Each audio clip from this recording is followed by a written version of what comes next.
አፍሪካን አንድ ለማድረግ የሞከረ ህዝብ ለራሱ አንድ መሆን አቅቶት ስቃይ ውስጥ ነው ያለው። በአሁኑ ሰዓት ሰውዳ እየበላን አገር ለማስቀጠል አይቻልም። እና የሚያሳዝን ትውልድ ነው። የዛ ትውልድ አካል ስለሆንን ነው በዚህ አይነት ጉዳይ ላይ እንድናተኮር ግድ ይሆነው። ከምንም በላይ አንድ ህዝብ እንደ አገር ሲኖር ብዙ ጊዜ የተለፋበት የተቀባበለ የትውልድ ቅብብል ውጤት ብዙ ዋጋ ተከፍሎበታል። በተለይ የኛ አባቶች የከፈሉት ዋጋ እንደዚህ በቀላሉ የሚጠቀስ አይደለም። በጣም ጨዋ ሰዎች ነበሩ። በጣም ግንዛቤያቸው ሰፊ ነበር። የመረዳት አቅማቸው ከፍተኛ ነበር። በጣም የሰለጠኑት አገሮች ላይ ያሉት ሰዎች ጭንቅላት የሚፈትሽ ስራ ነው የሚሰሩት የነበረው። በጀግንነት በጦር ሜዳ ብቻ ድል ያደረጉ ሰዎች አይደሉም። የመንግስታቱ ማህበር ጉባኤ የፈተኑ በሀቅ የቆሙ በወረቀት ላይ የተፈረመውን ነገር ለማስፈጸም የጸኑ ጨዋ ሰዎች ነበሩ። ፈትሸዋቸዋል፣ በርብረዋቸዋል። እነዛን ሰዎች እኮ እንዲህ አይነት አባቶች ክብር ሳይሰጣቸው የምንኖርበት አገር ላይ እንዲህ አይነት ልጆች ሊፈጠሩ አይችሉም። የሰው ዕዳ እየበላን አገር ለማስቀጠል አይቻልም። ይሄ ነው እንደ ሀገር የገጠመን ችግር ብዬ የማምነው።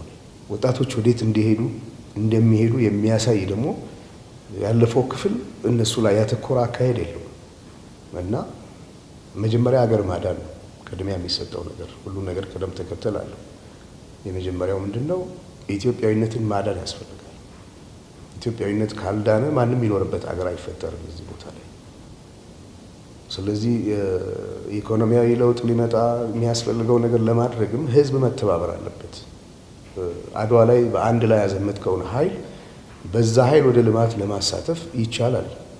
መንገዱም ይሄ ነው እና እንደዚህ አይነት ያካሄድ ጉድለቶች አሉ። ሁለተኛ ልጆች ተምረው ተሻሽለው መለወጥ ይፈልጋሉ።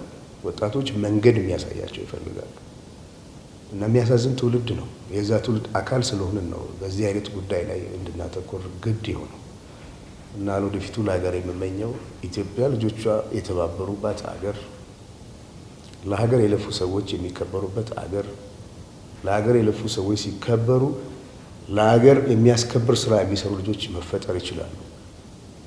ከምንም በላይ ግጭቶችን አስወግደን በይቅርታና በምህረት በፍቅር በአንድነት ይሄንን መሰረት ያለው ህዝብ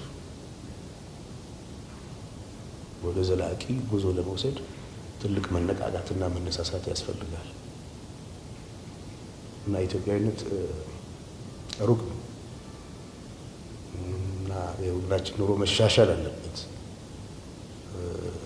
ለዚህ ደግሞ ሁላችንም መተባበር አለብን። እንድንተባበር ካልቻልን፣ ታሪክ ካልተደገፈ፣ ማንነት ካልተደገፈ፣ አንድነት ካልተደገፈ፣ መቻቻል ካልተደገፈ፣ መቀራረብ ካሌለ እንዴት ተደርጎ ነው መሄድ የሚቻለው?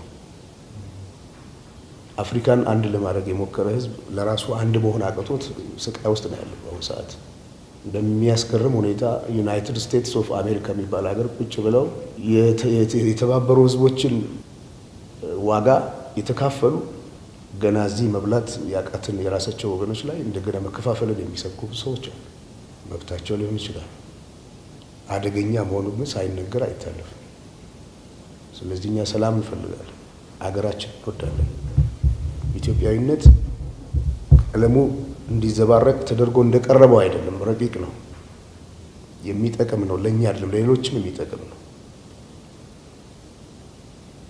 እና አይደለም ኢትዮጵያኖች ተባብረው ለእኛ መሆን ብቻ አይደለም፣ በጽኑ እንቅልፍ ለወደቀው ለሰፊው አፍሪካም ትልቅ አቅም የሚሰጥ የሚያፈናጥር ህዝብ ነው። እንዳይራመድ ሆኗል። ይህን የማዳን ደግሞ የኔም የእናንተም ሁላችንም ተግባር ነው ብዬ አምናለሁ።